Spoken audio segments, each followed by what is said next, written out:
डेप्रोजैक इसका नाम है। और ये देखें, ये गोलियां खाती है, ये मेंटल हॉस्पिटल से लिए हैं इसने। हाँ जी, लो इस्तेमाल ही किए, यूज़ करके चला गया। चले गया। दुख होता है कि जिस पे ब्लेड से हाथ काटा, नब्ज काटी। दिखाएं, ये देखें, ये देखें नाज़रीन, ब्लेड से हाथ काटे हुए। जिसने हम दोनों को इस मोड़ पे ला के छोड़ा है। कभी खुदा हमारा साथ देगा तो उसको हम बताएंगे कि हम भी इंसान थे, जिसको लोगों के दर की ठोकरें खाने के लिए छोड़ गए।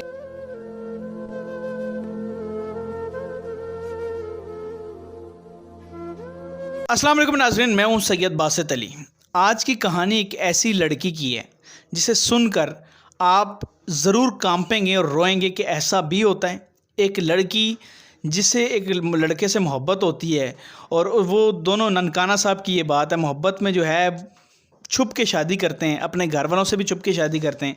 वो लड़का इसे लाहौर लाता है और लाहौर ला के किसी और लड़की से अब शादी कर लेता है और इसे इस्तेमाल करके छोड़ देते हैं। इसने शराब पी है, इसने नशा किया, चरस पी है, उसके अलावा नस्वार तक खाती रही, इतना पागल, और डिप्रेशन की और मेंटल हॉस्पिटल से इसको डिप्रेशन की यानी पागलपन की गोलियां तक खा रही है। 3 बार ख़ुदकुशी कर चुकी है। क्या सारी कहानी है वो इससे जानते हैं। अस्सलाम वालेकुम। जी वालेकुम अस्सलाम। आपका नाम क्या है? जी अब्दा कौसर। क्या नाम बताया? अब्दा कौसर। आपदा, मुझे ये बताएं कि पहले आपकी जो शादी हुई थी कैसे हुई उस लड़के से? जी हमारे ननकाना साहब के, हम एक साथ गांव के हैं ना, तो उसने कहा कि हम शादी करेंगे, मसलन कोर्ट मैरिज। मैं भी उनकी बातों में आ गई, मैंने कहा ठीक है चलो कोई बात नहीं करते हैं। तो उसके बाद शादी के बाद मुझे लाहौर ले आया। कोर्ट मैरिज आप दोनों ने अपने घर वालों की मर्जी के खिलाफ शादी की? हाँ जी, मर्जी के खिलाफ शादी की थी। आपकी पहले भी शादी हुई थी इससे पहले? जी पहले भी शादी हुई थी, वो मेरा मियाँ नहीं है, फोत हो गया था। अच्छा ठीक है। अब वो लाहौर लेके आता है, फिर आपको उसने धोखा दे दिया? जी उसने धोखा दिया। लाहौर ला के आपको छोड़ दिया और किसी और लड़की से, क्या उसका चक्कर चला बताएं? उसका चक्कर यही है, उसके साथ बस जो मेरे साथ चलता रहा, उसके साथ भी वही। उसने शादी उससे, उसके घर वालों से भी उससे चोरी शादी की, माँ बाप से उससे भी चोरी की हुई है। उससे भी छुप कर शादी कराई? उससे भी छुपके की हुई है। मुझे उम्मीद है कल को उसको भी ऐसे छोड़ जाएगा जैसे मुझे छोड़ गया। कितनी मोहब्बत की थी उससे, वो ज़रा सोच के बताएं, कितनी मोहब्बत की थी उस शख्स से? बहुत ज़्यादा की थी भाई, बहुत ज़्यादा। शायद इस दुनिया में कोई भी नहीं कर सकता मेरे जितनी, मुझे नहीं लगता होगा। क्यों? कि जिस इंसान की खातिर मैंने अपने माँ बाप, बहन भाई सबको छोड़ा, और उसकी खातिर मैंने लोगों की मुलाजमत तक बन गई, यहाँ तक कि मुझे रात को सोने का भी टाइम नहीं मिलता था। इतनी वो सख्ती होती थी मेरे ऊपर, और मैंने उसके आगे कभी भी कुछ नहीं कहा था। मैं कहीं खुश थी फिर भी मेरे साथ था। प्रातियों से आप थी? हाँ जी, मैं उसकी हर ख्वाहिश पूरी करती थी। हाँ, बल्कि जैसे कि वो मेरी बीवी होती है और मैं उसका मर्द होता हूँ। आज तक मैंने उसकी कमाई के एक सूट भी नहीं लेके पहने, बल्कि आप लेके देती? मैं खुद उसकी हर चीज़ें मैनेज करती थी, हर कुछ लेके देती थी उसको। लैला मजनू वाली मोहब्बत सुनी है, वो वाली मोहब्बत थी आपको? शायद उससे भी ज़्यादा थी। अच्छा। कोई ऐसे नहीं करता जैसे मैंने उससे टूट कर चाहा। उसकी खातिर तो मैंने लोगों के जूठे बर्तन तक धोने शुरू कर दिए थे। मुझे काम करने की आदत नहीं थी। जब मैं नई लाहौर में आई थी, मुझे काम करने की आदत नहीं थी। तो मुझे जब थक जाती थी ना, मैं वाशरूम में कमरे में जाकर रोती होती थी, तो मुझे ये होता था कि कोई बात नहीं, मैंने कौन सा सारी ज़िंदगी काम करना है, कुछ देरी करना है ना। दिल को ये दिलासा दे के तो मैं फिर एक हिम्मत पकड़ लेती थी। आंसू क्यों आ गए आपको? दुख होता है कि जिस पे खुदा से भी ज़्यादा भरोसा हो वो तोड़ दे। अस्तगफिरुल्लाह, ऐसी बात पहले तो नहीं करते, भरोसा खुदा पे करते हैं, वरना ये हाल होता है। देखा ना आप? खुदा से भी होता है, लेकिन एतबार सबसे ज़्यादा था। मुझे अपने कहते थे, लोग कहते थे कि ये धोखा देगा, मैं कहती थी ऐसा नहीं होगा। मैं उनसे लड़ाई करने लग जाती थी, मैं कहती थी ऐसा हो ही नहीं सकता। मेरे अपने कहते थे तुम्हें छोड़ जाएगा। मेरा कज़न ने एक दफ़ा मुझे कहा, कहता 4 पैसे इसके हाथ में आने दे, ये लाहौर का आदी हो जाएगा ना, तो फिर मुझे बताना ये तुम्हें ठुड्डा मार के नहीं जाएगा। तो मैंने कहा भाई ऐसा नहीं होगा, क्या बातें करते हो। उसकी कास्ट क्या है, नस्ल क्या है उसकी? पठान है। पठान है। अच्छा चलें, कास्ट से वैसे इसका कोई तलक नहीं होता, लेकिन मुझे आप ये बताएं, उसके लिए जब वो छोड़ गया आपको, आपको इस्तेमाल किया उसने, समझ लो इस्तेमाल ही किया, यूज़ करके चला गया, चले गया। एक मासूम लड़की, घरेलू लड़की, जिसे प्यार के झांसे में लाया और प्यार का धोखा करके लूट के, इज्जत भी लूटी, सब कोई लूट के भाग गया। ऐसा ही है। उम्मीद नहीं थी कि मेरे साथ वो ऐसा करेगा, मैंने कभी सोचा भी नहीं था वो ऐसा करेगा। सबसे ज़्यादा मुझे शॉट और जिस दिन वो आपको छोड़ के चला गया उस दिन क्या गुजरी? मैं कहती मेरे से क़यामत गुजरी थी। मैं तीसरी मंजिल से चीखें मार मार के रोती थी और मेरी मैडम कहती थी आपदा नीचे आ जाओ, तुम्हें क्या हो गया। और जब मैं उनके घर में कुकिंग करती थी तो मैं कभी टेबल पे पानी रखना भूल जाती थी, कभी खाने में नमक डालना भूल जाती थी, कभी खाना जला देती थी। ये है कि वो अच्छे लोग थे, उनको पता था कि मैं किस कंडीशन से गुजर रही हूँ। वो मुझे समझाते थे, मुझे कहते थे ऐसे मर्द के पीछे रो रही हो, ऐसे मर्द के पीछे ऐसे कर रही हो जिसने तुम्हें ये ईद का दिन था जब मुझे आप छोड़ तो ऐसे रोती हैं, अंदर से सांस बाहर आती है, इतना दुख लग रहा है। भाई मेरी ईद उसने, मैंने इतने शौक से कपड़े लिए और इतने शौक से सिलाए, मैंने कहा हम एक साथ ईद करेंगे, लेकिन उसने ये नहीं सोचा कि ये मेरी बीवी है। प्यार ना ही समझता, बीवी समझ लेता। भाई प्यार को भाड़ में जाए, प्यार नहीं था तो ना से बीवी समझ लेता। झोंपड़ियों में जो रहते हैं सारा दिन मजदूरी करते हैं वो भी अपनी बीवी के साथ ऐसा नहीं करते होंगे। एक पठान हो के मेरे साथ इसने ऐसा किया। मुझे सबसे ज़्यादा दुख इस बात का है कि मैं अब पठानों की इज्जत हूँ। उसके चक्कर में आपने अपने बच्चे को भी नहीं देखभाल की? जो आपका नहीं पहले शोर में से था। जी, पहले था, कभी भी नहीं उस पर तवज्जो दी। मुझे होश ही नहीं था कि मैं क्या हूँ, मैं किस रास्ते पे जा रही हूँ, मैं किस कशिश में पड़ी हुई हूँ। मुझे अपनी होश नहीं थी तो उसकी मैं क्या करती। मुझे ये बताएं, उसके छोड़ जाने के बाद कितनी बार खुदकुशी की? 3 दफ़ा की मैंने। कैसे, क्या सोचा था, कैसे की? एक दफ़ा ब्लेड से हाथ काटा, नब्ज़ काटी। दिखाएं।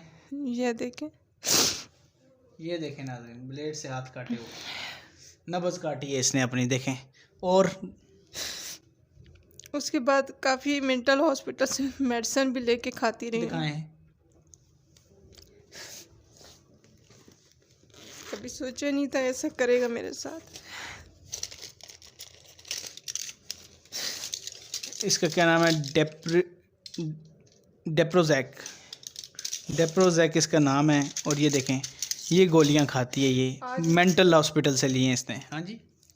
ये मेरी मैडम एक सर्जरी डॉक्टर है। सबसे ज़्यादा ये उसने मेरे ऊपर तवज्जो दी है जो आज मैं अपने पाँव पे दोबारा मजबूत हो सकी हूँ, क्योंकि वो मुझे अपनी छोटी बहनों की तरह ज़रूर समझती थी। कहती थी कि ऐसे मर्द के लिए तुम पागल हो रही हो जो तुम्हें अपनी बीवी तक नहीं समझता है, जिसने ये नहीं सोचा कि तुम एक औरत हो। उसे बद्दुआ देती हो या दुआ देती हो? कुछ भी नहीं देती मैं उसको, ना बददुआ देती ना दुआ देती, बस अल्लाह पे छोड़ दिया। उसके लिए कौन कौन सा नशा किया? शराब भी पी है मैंने। कहाँ से लाई, कितनी दफ़ा पी? वो हमारी सोसाइटी में एक लड़की थी, वो पीती होती थी, उसको भी मियाँ ने धोखा दिया था तो उससे मैं लेके पीती थी, छुप के, मालकों से छुप के पीती थी। शराब पी के क्या मालकों को पता नहीं चलता था? नहीं, जब मैं रात को क्वार्टर में जाती थी फिर पीती थी, सुबह तक फिर मुझे अपनी बोतल पूरी? नहीं, जितनी में सुकून मिलता था। उसके अलावा और क्या पिया? चर्च भी पी। वो कहाँ से मिली? वो भी उससे मैं ले लेती थी, वो मुझे नहीं पता वो कहाँ से लाती थी, मैं उससे बोल देती। सिगरेट? नहीं, वो नहीं पी, नस्वार खाई है। नहीं, सिगरेट नहीं पिया आपने? चरस कैसे पी सिगरेट के बगैर? हाँ, उसमें वो डाल के पीते थे, सच। हाँ, वो उसमें जो सिगरेट में भरते हैं ना उसको गर्म करते हैं, वो वाली। अच्छा ठीक है। इतना कुछ किया, इतने नशे कर लिए, क्या मिला? कुछ भी नहीं मिला, अपनी ज़िंदगी बर्बाद कर दी, कुछ भी नहीं हासिल हुआ मुझे। अभी कैसे जी रही हो? बस अभी अल्लाह के सहारे अपने आप को मजबूत कर लिया, ये सोच के कि इस दुनिया में कोई भी किसी का नहीं है, जीना तो अब अपनी, मेरी तो ज़िंदगी ख़त्म हो चुकी आपके बच्चा कितना याद आता है? वो कहाँ छोड़ा हुआ है? अपनी बहन के पास छोड़ा है। कभी मैंने ज़िंदगी में उसको अपने आप से जुदा नहीं किया था, लेकिन अब हालात मेरे इस तरह के हैं कि मैं कमा नहीं सकती हूँ। जहाँ भी हम रहते हैं माँ बेटा दोनों साथ, कोई ना कोई मसला खड़ा हो जाता है। कभी वो कहते तुम्हारा बेटा दरवाज़ा खोलता है, कभी ये तंग करता है, कभी वो करता है, और उनको डांट पड़ती थी ना। कितनी जब उम्र है? 11 साल की है। बेटा बेटी? बेटा छोटा है अभी? वो छोटा है, वो मेरे बगैर एक पल भी नहीं रहता था। आपको याद करता है? बहुत करता है, हम रोज़ बात करते हैं। तो एक दिन मुझे कहता, मेरे से बात हुई ना, तो मुझे कहता मम्मा, मैंने कहा हाँ जी बेटा। कहता मैं रात को रो रहा था। मैंने कहा क्यों रो रहे थे? कहते जब मैं उधर होता था ना तो आप थक जाती थी तो मुझे कहती थी कि मुझे दबाओ, तो अब आपको कौन दबाता होगा? तो मैं रात को रोता रहा हूँ। तो उसकी ये बात सुन के मेरी भी आंखों से आंसू आ गए। मैंने कहा कोई बात नहीं बेटा, जिसने हम दोनों को इस मोड़ पे ला के छोड़ा है, कभी खुदा हमारा साथ देगा तो उसको हम बताएंगे कि हम भी इंसान थे, जिसको लोगों के दर बदर की ठोकरें खाने के लिए छोड़ गया। 3 टाइम का खाना पूरा होता है? जी नहीं होता है। बच्चे ने ईद मांगी, तो ईद पे क्या मांगा आपसे? कपड़े मांगता, लेकिन मेरे पास पैसे नहीं है।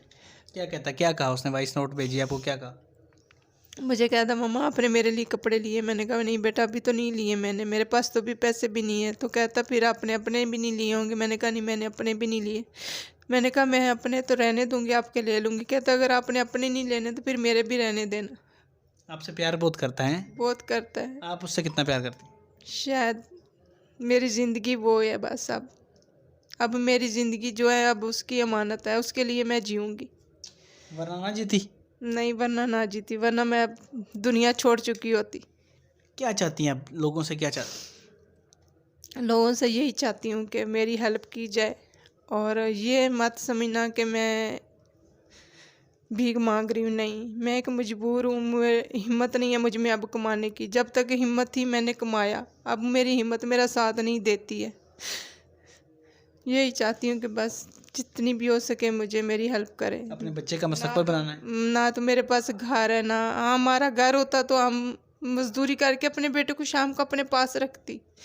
हमारा घर नहीं, इसलिए उसको अपने आप से जुदा किया कि बेटा आप उनके पास जाओ, आप मैं आपके लिए अपनी ज़िंदगी की दिल कर रहा है ईद पे बच्चे के लिए अच्छे कपड़े और अच्छे जूते लेके जाओ? हाँ जी ज़रूर। अगर ना मिले तो? ना मिले तो ऐसे ही गुजारा कर लेंगे हम, कोई बात नहीं। हमें किसने कौन सा देखना है, ना उसका बाप है ना मेरा शोहर है, किसने हमें बोलना है कि आप ये पहनो अच्छे लगे हुए। लेकिन मैं अपने लिए तो कुछ नहीं ले सकी, बेटे के लिए तो ज़रूर लूँगी। नाज़रीन, इस औरत की हेल्प करने के लिए मैं नंबर लगा रहा हूँ। शदीद मुश्किल में है, बीमार है, गोलियाँ खाती है, काम नहीं कर सकती, कुछ भी नहीं कर सकती। ये नंबर आ रहा है स्क्रीन पे, जायज़ कैश। कोई तंग ना करे इसे, ना ये शादी करना चाहती है ना कुछ भी, सिर्फ इसकी हेल्प चाहती है। इसलिए वीडियो में भी आ गई, अपना सारा कुछ बयान कर दिया। खाने को 3 टाइम का खाना, 3 टाइम का क्या, अब तो अफ्तारी के लिए कुछ नहीं होता। अफ्तारी सही कर पाती हो? जी नहीं। कभी रोज़ा भूखा भी रखना पड़ता है?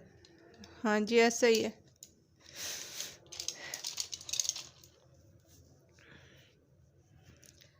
ये देखें नाज़रीन, ये नंबर आ रहा है स्क्रीन पे, इनका बैंक अकाउंट भी इनसे ले लें, जायज़ कैश भी ले लें, तहकीक करके इसकी मदद करें ताकि ये अपनी अच्छी ईद गुजार सके, अच्छी जो है बच्चों के लिए कपड़े ले सकें। उसने तो इसके साथ जो किया ताकि अपना इलाज करवा सके। आखिर में सामने देख के कुछ कहना चाहो तो कहो। बस मैं यही कहना चाहती हूँ, मैं यही मैसेज देना चाहती हूँ कि जहाँ माँ बाप देना वहीं ज़िंदगी गुजारो, अपने इश्क मुश्क में कोई भी ना पड़े। ये 4 दिन का होता है। हेल्प के लिए क्या आवाज़ दो? अपनी हेल्प के लिए यही कहना चाहती हूँ कि जिसका दिल चाहता है अपने दिल से मेरी हेल्प करें, ताकि मैं अपने और अपने बेटे का कुछ मुस्तकबिल बना सकूँ, उसको उसके पाँव पे खड़ा कर सकूँ। इंशाल्लाह आपकी हेल्प ज़रूर होगी। आप ईद पे अपने बच्चे के लिए कपड़े भी लेके जाओगी। पूरी दुनिया से जो ये वीडियो देख रहे हैं, खुदा रहा इसकी हेल्प करें। ये बहुत टूटी हुई औरत है, मोहब्बत ने से कहीं का नहीं छोड़ा, ये समझ रहे। खैर, इनकी हेल्प करें और इन्हें कोई तंग ना करे। रमज़ान का महीना है, इस महीने अच्छे फ्रूट, अच्छे कपड़े, अच्छे स्कूल में बच्चे को भेज देगी तो आपको दुआएं लगेंगी। मुझे दें इजाज़त, खुदा हाफिज़।